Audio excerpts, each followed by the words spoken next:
Thank you, Joel, and thank you to the RCA for having me give this TED talk this evening. So I'm here in a room full of modern Orthodox leaders, and presumably most of us here in this room consider ourselves Zionists. So the question I have for you all is, what are you doing here?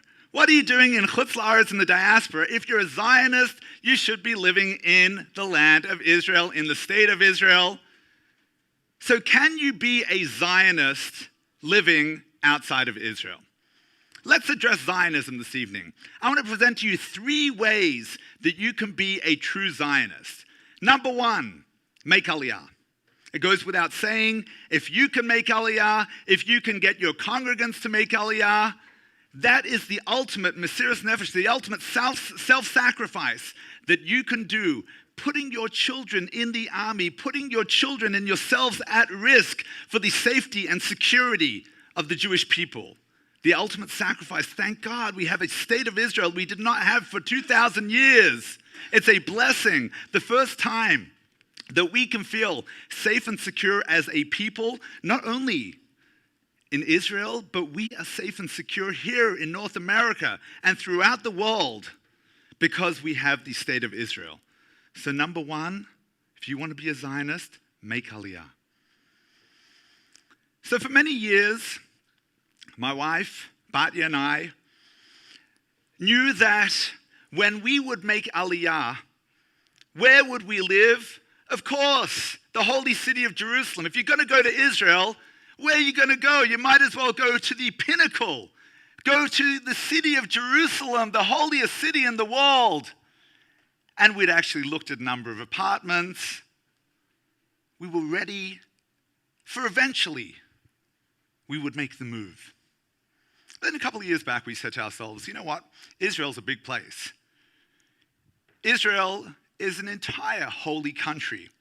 If everybody lived in Yerushalayim and Jerusalem, then we would have problems. So how about we start opening our minds, thinking about other places that we could live? And we took a mission to Israel, a congregational mission, and we said each of the places will come with an open mind. So we started in Tel Aviv. We're in Tel Aviv, not the first choice that one would think as observant Jews, Orthodox Jews. And we said, hey, here's a place that we can live in Israel and we can continue to spiritually impact non-observant Jews. What better life could we have? We are fulfilling our mission physically and spiritually. The mission continued. We went up north to Tzfat, and Tzfat, the air, the spirituality. I said, I could sit and learn Torah with the air of Tzfat, the Kedusha, the holiness. We could connect with our spiritual side. And we said, wouldn't this be the perfect place to live? We continued. We found ourselves in Hebron. And we said, Hebron, we are at the front lines. Hebron, we are protecting the Ma'aras HaMachpelah, the cave of the patriarchs. We're standing here, living in the territories to make sure that Hebron will be always part of the state of Israel. That's the perfect place to live. Our next stop was Herodium. Herodium was the ancient site of a palace, one of the palaces built by King Herod. Later, in our history, Bar Kokhba had it as a holdout against the Romans, and unfortunately, as we know the end of the story, it fell. Bar Kokhba's revolt failed against the Romans, and that was really the end of organized Jewish life in the land of Israel at the time. Batya and I looked at one another, and we said, we know where the Almighty wants us to live. The Talmud tells us, Yehuda ben Shammua and his friends were concerned because there were terrible decrees against the Jewish people. We weren't allowed to keep Shabbat.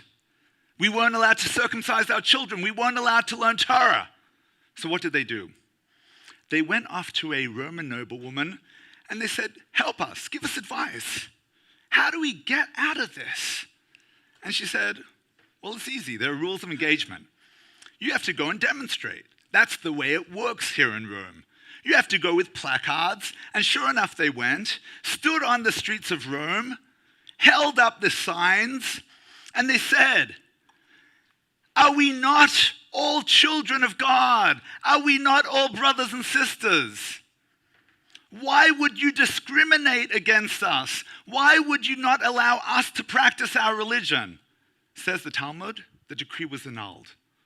Now think about it. Yehuda ben Shammua was a student of Rebbe Meir, who was a student of Rebbe Akiva, who had his skin combed off with hot rods because he was teaching Torah. Because no doubt, the rabbis of the time thought to themselves, we just got to do what we got to do. We got to teach Torah, otherwise we're like fish out of water. But a couple of generations later, Yehuda ben Shammua said to himself, look, we got to play their game. We got to play by their rules. There's a system here. How do we play according to their rules? What are their rules of engagement? How does the system work? He went, sought their advice, played by the rules, talked the language of human rights and discrimination, and the Romans listened. The decrees were annulled. Batya and I looked at one another and we said, imagine at the time of the destruction of the temple, or later, during the time of Bar Kokhba and Rabbi Akiva, if we had strong ties in the Roman government, maybe, just maybe, we might still have had sovereignty, or semi-sovereignty in the land of Israel. All of those lives would have been saved. All of that blood would not have been shed. And at that point, we decided that the place where the Almighty wants us to live is at least not at this stage in the state of Israel. Our place as Zionists is in Canada, is in the diaspora, where we have strong relations with the government, with our neighbors, such that today Canada, along with the US, are the best friends of the state of Israel. Israel, a lone sheep in the entire world. Without strong relationships, without strong friendships, where would Israel be today? So friends, I submit to you that the second way that one can be a good Zionist is to advocate on behalf of the state of Israel. How can I advocate on behalf of the state of Israel? Well, there are a number of ways. I'm going to give you 3 ways here. Number 1, you can have a relationship with your elected official. A relationship means it might be having them over for a Shabbat meal. It might mean fundraising for their election campaign because all politicians want to get re-elected. It may mean door knocking for their election campaign. Do something for them, be there for them, and they will be there for us. Let me tell you a story. A couple of years ago, the Canadian government decided that it would build a Holocaust monument in the capital. We, in Canada, are the only allied nation that does not have a Holocaust monument in the capital, and the government passed a bill in the parliament to have a Holocaust monument built. Now, the quirky way that it works is in order to pass a new bill, you need a rookie parliamentarian to initiate the bill. So they hand this bill to one Tim Uppel, a 30-something young parliamentarian sitting in the backbench, and they ask him, would you like to initiate this bill? Tim Uppel says, yes, I will do it. I believe in the cause. He initiates the bill. The bill, thank God, passes unanimously in the parliament. And the process begins. I heard about this, as we all did. We read it in the news. But what was interesting when I read it was that Tim Uppel is a parliamentarian who represents Sherwood Park. Sherwood Park is a town outside of Edmonton where there are no Jews. And I said to myself, it's all well and good. In Edmonton, we have nice relationships with the elected officials. Who cares in Sherwood Park? I called him up. I says, Mr. Appel, we would like to honor you at a Kiddush at our shul. He was tickled pink. He came. We honored him. He came on the Friday. He came 2 days running on the Friday so that we could have a photo shoot. Today, we are so close with Tim and his wife Kiran. They've been over at our home. And he values the relationships that he has in the Jewish community now across Canada. Now today he is Minister Tim Appel. He's an important figure in Canada. But when we think about our elected officials, sometimes we think, well, you know what? I live in a big city. Everybody's taking care of the relationships with the elected officials. So find another city where there are no Jews with relationships. Make that relationship, make that bond. Because everybody needs to get voted in. Everybody needs our help. And we need everybody's help. Second way, in terms of advocating, find a school. Loads of schools. If you have a relationship with the school, a public school, that you can go in and talk on a regular basis about Israel, educate these children, school, university, from a young age about the importance of Israel, not just to Jews, but to the entire world, to democracy and freedoms throughout the entire world. That's important. Number 3, Christian groups. Thank God we have a wonderful relationship with Christians United for Israel, Alberta. How did that happen? One day I heard on the radio that QFI Alberta was having their inaugural event. I said, that's interesting. How come nobody in the Jewish community has heard about it? I got in touch with the organizers. I said, would you mind if I came along? I'd love to see this. The president, the chair of QFI Alberta, didn't know where to put himself. He says, could we meet for coffee? I said, sure. We met for coffee. He says, would you offer us a rabbinic invocation? They are just as timid, just as shy to approach us as we might be to approach them. But we have to engage. We have to engage with the Christian right.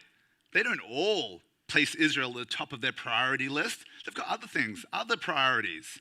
They're engaged in social activism. They're engaged in environmental concerns, in other right issues. Our job is to place Israel on the top of their priority list. And of course, when we're talking about the Christian left, we definitely need to get involved. We definitely need to be engaged with them so that they can understand the folly of those that are wishing to undermine Israel from within the Christian left. So I've mentioned 2 ways that you can be a Zionist. Number 1, to live in the land of Israel and the state of Israel.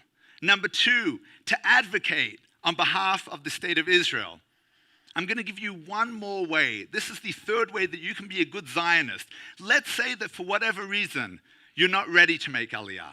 Let's say that for whatever reason, you feel that it's just not your thing to get out there and advocate. So there is one further way that you can, just by being you, be a good Zionist. And that, my friends, here in the United States of America, means living in a swing state. Move out of New York. Live in Florida. Live in Ohio. Maybe even Virginia, Nevada. You live in a state like that, your vote counts. Your very being counts. When there's a strong enough Jewish vote in these states, it makes all the difference. It means that every presidential candidate cares what the Jewish concerns are. And that's why president after president, Republican, Democrat, it doesn't matter. Israel is a top priority because swing states count. So friends, to repeat once more, there are 3 ways that you can be a Zionist. Number 1, make Aliyah. Number 2, advocate on behalf of the state of Israel. Or number 3, live in a swing state. Thank you all very much for listening this evening. Please be a Zionist.